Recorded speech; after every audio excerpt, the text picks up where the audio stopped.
Hello everybody, welcome back. Just a quick video today on Surah 2, Ayah 256, which states in part, "There shall be no compulsion in acceptance of the religion. The right course has become clear from the wrong." So, I'm going to talk about this verse a little bit today, and this is the often cited verse when Muslims say Islam is a religion of peace.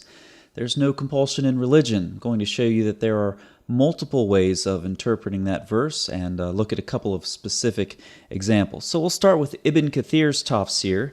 Now this is not the version of Ibn Kathir's tafsir that you're going to find online, at least to my knowledge.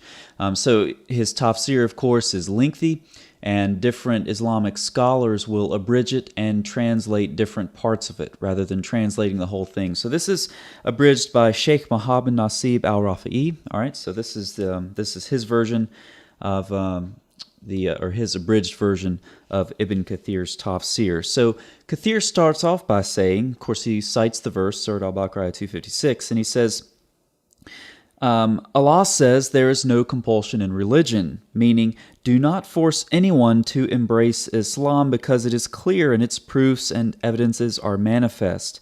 Whoever Allah guides and opens his heart to Islam has indeed embraced it with clear evidence. Whoever Allah misguides blinds his heart and has set a seal on his hearing and a covering on his eyes cannot embrace Islam by force. So Islam is very deterministic. If you read Sahih Muslim, at least my collection of Sahih Muslim is the Dar al-Salam numbering system. So right around the 6700s is where a lot of these conversations take place between Muhammad and his contemporaries. And they ask even about day-to-day activities. Are these determined? And the answer is, from Muhammad is yes. Same thing in Sahih al-Bukhari. In the 4900s, you'll find very, very similar narrations. And of course, this is similar to the Quran, Surah 639, 7178, 1099. Allah sets on a straight path whom He will and sends astray whom He will. Allah could have made the whole world Muslims, but decided He didn't want to for whatever reason. So even down to the day-to-day level, your activities are determined by Allah. The ink has dried, as Muhammad would say. And I think that's what Kathir's getting at here. There's some theological messaging. You can't compel anyone to accept Islam, not because you're supposed to be nice to everybody, but because Allah has decreed who will and who will not accept Islam, and so you can't overturn Allah's decree. Okay, so that's the first part. I think it's a lot more theological than many Muslims would like to interpret it. So Kathir gives two reasons that this ayah was revealed, and of course they conflict. It's funny how much corruption there is in the early Islamic sources. They can't even agree on why ayah 256 was revealed here. One of them is that there was a vow that some people had made to convert their children to Judaism. And upon this, the ayah was revealed, there's no compulsion in religion. Another option that Kathir states is that there was a man who was a Christian, or actually had two sons who converted to Christianity, but he was a Muslim. So his question was, should I force my sons to convert to Islam? And Muhammad said, no, there's no compulsion in religion. Now, neither one of these are relevant for Kathir because he states, this verse is abrogated by the verse of fighting. Okay, and he quotes Surah 48:16 and Surah 9, of course, 73 and 123. So then Kathir continues, therefore, all people of the world should be called to Islam. If any one of them refuses to do so or refuses to pay the jizya, they should be fought till they are killed. Okay, so for Kathir, it's abrogated. One of the most influential commentators in the history of Sunni Islam says, all people of the world should be called to Islam. If any one of them refuses to do so or refuses to pay the jizya, they should be fought till they are killed. And now you know why the abridged version that is online doesn't contain certain parts of Ibn Kathir's tafsir. These aren't things that Muslims want you to read. But those are Kathir's words. So regardless of why Surah 256 was revealed, for Kathir it doesn't matter. It's abrogated by the verses of fighting. So now you look at Muhammad's life and you say, okay, is this the life of a man who didn't compel people to accept Islam? Well, look at Surah 8, Surah 9, look at, again, Kathir's work, Battles of the Prophet, look at the Hadith, the books of jihad, Kitab al-Jihad and Sahih al-Bukhari, for example. And I'll give you a specific example from Sahih Muslim that doesn't have anything to do with fighting, but certainly has to do with compulsion.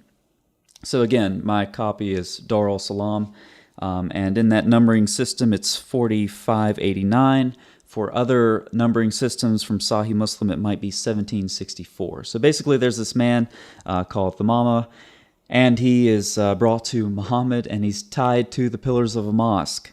Muhammad comes out to him and says, "What do you have to say?" And he says, "If you kill me, you will be the one who has shed blood. If you show me kindness, you'll be the one showing kindness. If you want money, then ask, and it will be given to you." Muhammad doesn't like that answer, so he comes to him the next day. The man is still tied to the pillars of a mosque. The same conversation happens. Muhammad's still not happy. Comes back again the next day. The man has been tied to the pillar of the mosque for 3 days at this point. And then he's released. He goes into the mosque and he recites the Shahada after being tied to the pillar of a mosque for 3 days. Now, you can say that's not compulsion. Not really sure how you would get there. Then, in a rather comical twist, the man goes back to Mecca, and someone says, "Have you changed your religion?"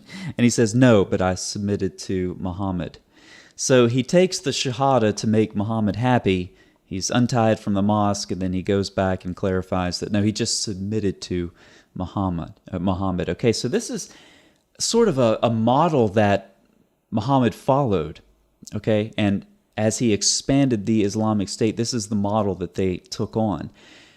They didn't necessarily force people to convert to Islam. Indeed, sometimes that wasn't always the goal, because the jizya is actually more than zakat, right? So if the Islamic State needs financial support, you can't just have Muslims paying zakat. You need the jizya as well, at least in Muhammad's context. That's why Surah 9 was revealed, as Ibn Kathir clearly states in Battles of the Prophet. So when you look at Muhammad's life as a whole, how does this no compulsion in religion thing play out? Well, Ibn Ishaq gives a great example of this. You think about this no compulsion in religion. If you don't want to say it was abrogated like Kathir, there are plenty of other options. So first, this is page 212 of Surat Rasulullah. He, that's Allah, gave permission to his apostle to fight and protect himself. Then he says, when they, that is Muslims, are in the ascendant, they will establish prayer, pay the poor tax, enjoin kindness, and forbid iniquity. For those who have read Sharia, forbid iniquity. There's a lot of baggage that goes along with that, a lot of violence that goes along with that.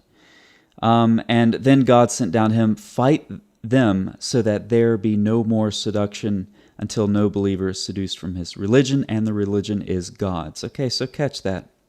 When they are in the ascendant, then God sent down, fight people until they believe in Allah. And of course you have Ibn Qayyim, who parallels this very closely.